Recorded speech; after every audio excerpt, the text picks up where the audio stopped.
Hi, I'm doctor Satish Srinivasan. இன்னைக்கு எந்த cancer பத்தி பேசலாம் அப்படின்னு யோசிச்சுட்டு இருந்தப்போ, ஐ ரியலைஸ் சம்திங். நம்ம கமெண்ட்ஸ்ல நெறைய பேரு இத பர்ட்டிகுலர் கேன்சர் பத்தி பேசுங்க. இந்த கேள்விக்கு சந்தேகம் என்ன? அந்த கேள்விக்கு என்ன பதில்? அப்படின்றதெல்லாம் கேட்டுட்டு இருக்காங்க. நம்ம இதுவரைக்கும் அத டைரக்ட்டா அட்ரஸ் பண்ணதில்ல. I think we should start addressing that. இன்னைக்கு ஒரு 4 கொஸ்டின் ஆன்சர் பண்ணுவோம். மீதி இருக்கிற கொஸ்டின்ஸ் எல்லாமே நீங்க கமெண்ட்ஸ்ல ஷேர் பண்ணுங்க. அடுத்தடுத்த வீடியோஸ்ல நம்ம அட்ரஸ் பண்ணலாம். ஸோ, இப்போ ஃபர்ஸ்ட்டு இன்னைக்கு கேட்க போற அந்த 4 முக்கியமான, எனக்கு ரொம்ப இன்ட்ரெஸ்டிங்கா இருந்த 4 கேள்விகள் என்னன்றத சொல்றேன். ஃபர்ஸ்ட்டு ஒருத்தர் என்ன கேட்டிருந்தாருன்னா, "சாதாரண ஃபீவர்லாம் கேன்சரா வருமா சார்?" அப்படின்னு ஒருத்தர் கேட்டிருந்தாரு. ரொம்ப ரொம்ப பிராக்டிகலான ஒரு கொஸ்டினா இருந்தது. அத பத்தி பார்ப்போம். இப்ப காமனா இருக்கிறது ஃபர்ஸ்ட் ஸ்டேஜ்ன்னு சொல்றீங்க. ஃபர்ஸ்ட் ஸ்டேஜ்ல கண்டுபிடிச்சா நிஜமாவே கியூர் பண்ணிற முடியுமா? அப்படின்றது இன்னொரு கேள்வி. இன்னொன்னு, பேஷண்ட்டுக்கு இல்ல, பேஷண்ட்ட சுத்தி இருக்கிற எல்லாருக்கும் இருக்கக்கூடிய முக்கியமான கேள்வி, கேன்சர் ஜெனடிக்கா? எங்க அப்பாவுக்கு வந்தா, எங்க அம்மாவுக்கு வந்தா எனக்கு வருமா? இதுதான் பாதி பேர் பயந்து போய் கேட்டுட்டு இருக்கிற ஒரு கொஸ்டின். 4வது கொஸ்டின், இது ரொம்ப ரொம்ப பயமுறுத்துற மாரி ஒரு கேள்வி தான் ஒருத்தர் கேட்டிருந்தாரு. கீமோதெரபிங்கிறது டெத் சென்டென்ஸா சார்? கீமோதெரபி குடுத்தா அதுக்கப்புறம் அவ்வளோதானா உயிரு? அப்படின்றது கேட்டிருக்காரு. இது எல்லாத்த பத்தின கேள்வியும் நம்ம இன்னைக்கு பார்த்தோம்.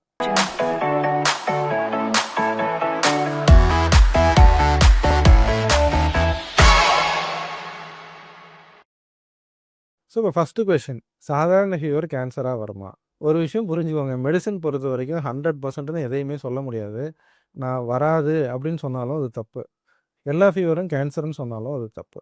ஸோ, எந்த இடத்துல ஃபீவர் கேன்சருடைய அறிகுறியா இருக்கலாம் அப்படின்றத நான் தெளிவா சொல்றேன். அண்டர்ஸ்டாண்ட் பண்ணிக்கோங்க.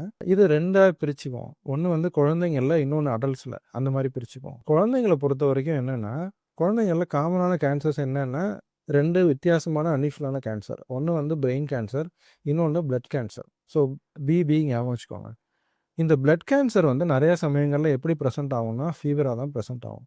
ஸோ, குழந்தைங்கள்ல ஃபீவர் வருது, ட்ரீட்மெண்ட் பண்றீங்க, நல்லாயிடுது அப்படின்னா நீங்க கேன்சர்லாம் யோசிச்சு பயப்படவே வேண்டாம். தேவையே கிடையாது. ஆனால் திரும்ப திரும்ப ரிப்பீட்டடா ஃபீவர் வருது, குழந்தைக்கு அனீமியா இருக்கு, வேற மல்டிபிள் ப்ராப்ளம்ஸ் வருது, வயிறு வீக்கம் வருது, டயர்ட்னஸ் இருக்கு, இந்த மாரி ஒரு கான்ஸ்டலேஷன் ஆஃப் சிம்ப்டம்ஸ் இருக்கு, ஃபீவரும் இருக்கு அப்படின்னா, நீங்க கேன்சர் பத்தி யோசிக்க வேணாம். உங்க பீடியாட்ரிஷியனே இத பத்தி யோசிச்சுருவாங்க. ஸோ, யோசிச்சா அடுத்து பிளட் கேன்சர் கன்ஃபார்ம் பண்றதுக்கு என்ன பண்ணுவாங்க? பேசிக்கான இன்வெஸ்டிகேஷன் ஒரு பெரிஃபெரல் ஸ்மியர் அப்படின்னு சொல்லுவாங்க. பிளட் டெஸ்ட் பார்த்துருவாங்க. இன்கேஸ் அது கேன்சர் ரிலேட்டடா இருந்தா, அதில தெரியும். அதனால அவங்க அதுக்கு ஃபர்தர் இன்வெஸ்டிகேஷன்ஸ் பண்ண போறாங்க. ட்ரீட்மெண்ட் நல்லபடியா பண்ணா கம்ப்ளீட்டா கியூரும் பண்ண போறாங்க. But what you should remember is, 100 patient ஒரு ஓபில ஃபீவரோட வராங்க. 100 பேருக்கும் 100 பேருக்கும் இது கேன்சர் ரிலேட்டடான்னா கிடையாது.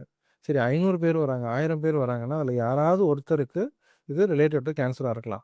அதுவும் ஃபர்ஸ்ட் எபிசோடு ஃபீவர்லயே எந்த டாக்டராலயும் கேன்சர்ன்லாம் சொல்லவே முடியாது. சொல்லக்கூடவும் கூடாது. அவங்க என்ன பண்ணுவாங்கன்னா, ஒரு குழந்தைக்கு மல்டிபிள் எபிசோட்ஸ் ஆஃப் ஃபீவர் வருது, ட்ரீட்மெண்ட் பண்ணாலும் திரும்ப திரும்ப வந்துகிட்டு இருக்குன்ற பட்சத்தில தான் அவங்களே என்ன யோசிக்க போறாங்க? இது கேன்சரான்னு யோசிக்க போறாங்க. ஸோ, நீங்க இதுலேருந்து என்ன புரிஞ்சுக்கணும் அப்படின்னா, ஒரு எபிசோட் ஆஃப் ஃபீவர் கேன்சர்ன்னு பயப்படாதீங்க. ஒரு multiple episodes of fever in a child, இது கேன்சரா இருக்கலாம் அப்படிங்கிறத உங்க பீடியாட்ரிஷியன் யோசிப்பாருன்றத அண்டர்ஸ்டாண்ட் பண்ணிக்கோங்க. இது குழந்தைகள் பொறுத்தவரைக்கும். இப்போ அடல்ட்ஸ் பொறுத்தவரைக்கும் பார்த்தீங்கன்னா, இந்த மாரி குழந்தைங்கள்ல சொல்ற அளவுக்கு ஃபீவர் கேன்சர் ரிலேட்டடா அப்படின்னா, அப்படிலாம் கிடையாது. Except with one condition. என்ன அப்படின்னா, நெறி கட்டவும் செய்யுது, ஃபீவரும் வருது. நெறி கட்டுறதுன்னா என்ன அப்படின்னா, எங்க தாடையில, கழுத்துலலாம் பார்த்தீங்கன்னா, சின்ன சின்னதா எலுமிச்சை பழம் சைஸ்க்கு, நெல்லிக்காய் சைஸ்க்கு சின்ன சின்னதா கட்டி மாரி வரும். இதுதான் நெறி கட்டுறதுன்னு சொல்லுவோம். ஸோ, ஒருத்தருக்கு, ஒரு அடல்ட்டுக்கு ஃபீவர் வருது, ரிப்பீட்டடா வருது, அதே சமயம் அவருக்கு நெறி கட்டவும் செஞ்சிருக்கு அப்படின்னா, இது கேன்சர்னால இருக்கலாம். அப்ப நீங்க என்ன பண்ணணும்னா, உங்க பிசிஷியன்ட்ட, ஜெனரல் மெடிசின்ட்ட போய் பார்த்தீங்கன்னா, நெறி கட்டுறத பார்த்தா யூசுவலா நம்ம ஊர்ல ஃபர்ஸ்ட்டு யோசிக்கிறது டிபி தான் யோசிப்பாங்க. டிபிக்குள்ள டெஸ்ட் பண்ணுவாங்க, ப்ராபப்ளி ட்ரீட்மெண்ட் குடுப்பாங்க. அது செட்டில் ஆகல, தொடர்ந்து நெறி கட்டியிருக்கு, ஃபீவரும் வந்துகிட்டு இருக்கு அப்படின்னா, you need to be investigated for cancer. அது என்ன கேன்சர் சார் ஃபீவரோட வருது அப்படின்னா, லிம்ஃபோமா அப்படின்ற ஒரு டைப் ஆஃப் கேன்சர். இந்த கேன்சர்ல நெறிக்கட்ட செய்யும், வெயிட் லாஸ் இருக்கும், ஃபீவர் இருக்கும். ஸோ, இதுதான் யூசுவலா இதுக்கு வரக்கூடிய சிம்ப்டம்ஸ் அது. ஸோ, அடல்ட்ஸ்ல it can be a symptom of cancer.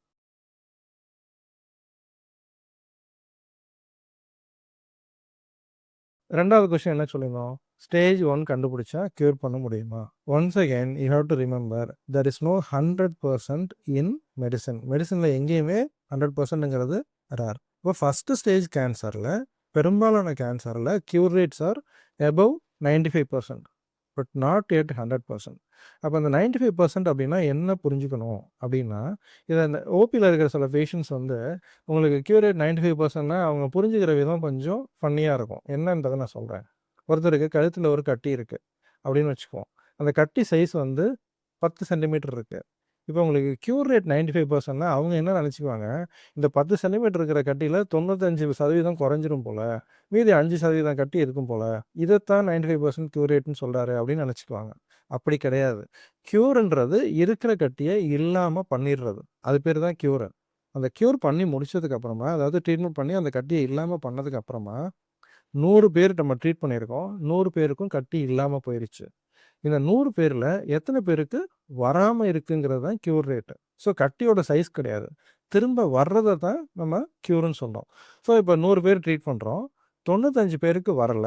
5 பேருக்கு திரும்ப வருது அப்படின்னா, க்யூர் ரேட் இஸ் 95%. ஸோ அத என்ன தெரிஞ்சுக்கணும்?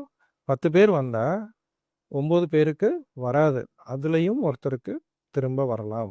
இந்த ஃபர்ஸ்ட் ஸ்டேஜ்ன்றது முன்னாடியெல்லாம் எப்படி இருந்ததுன்னா, இந்த 95ன்றது 60ஆவோ, 70ஆவோ இருந்தது. அத இப்ப இழுத்து புடிச்சு இப்ப அட்வான்ஸஸ் இன் ட்ரீட்மெண்ட்லயும், அட்வான்ஸஸ் இன் ஃபாலோ அப்லயும், இன்வெஸ்டிகேஷன்ஸ்லயும் இருக்கிறதுனால, இந்த 60, 70ன்றத எங்க கொண்டு வந்து வச்சிருக்கோம்? 95ல கொண்டு வந்து வச்சிருக்கோம். அதாவது 100 பேர்ல 95 பேருக்கு வராம பார்த்துருக்கோம். மீதி 5 பேருக்கும் வராம இருக்கிறது அடுத்தடுத்த வருஷங்கள்ல, அடுத்தடுத்த மோர் அண்ட் மோர் ரிசர்ச் வர வர அதையும் நம்ம அச்சீவ் பண்ண முடியும்.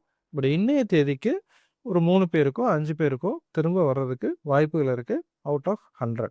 ஸோ நீங்க ஆனா என்ன புரிஞ்சுக்கணும்னா, நான் வந்து இப்போ ரோட கிராஸ் பண்ணும்போது எனக்கு அடிபடுறதுக்கு சான்சஸ் வந்து 2% அப்படின்னா, அப்படியே பயந்துகிட்டு ஓரத்திலேயே நின்னுட்டுருக்க முடியுமா? ரோட கிராஸ் பண்ணாம. 98% நல்லா கிராஸ் ஆகி போக தானே சான்ஸ் இருக்கு.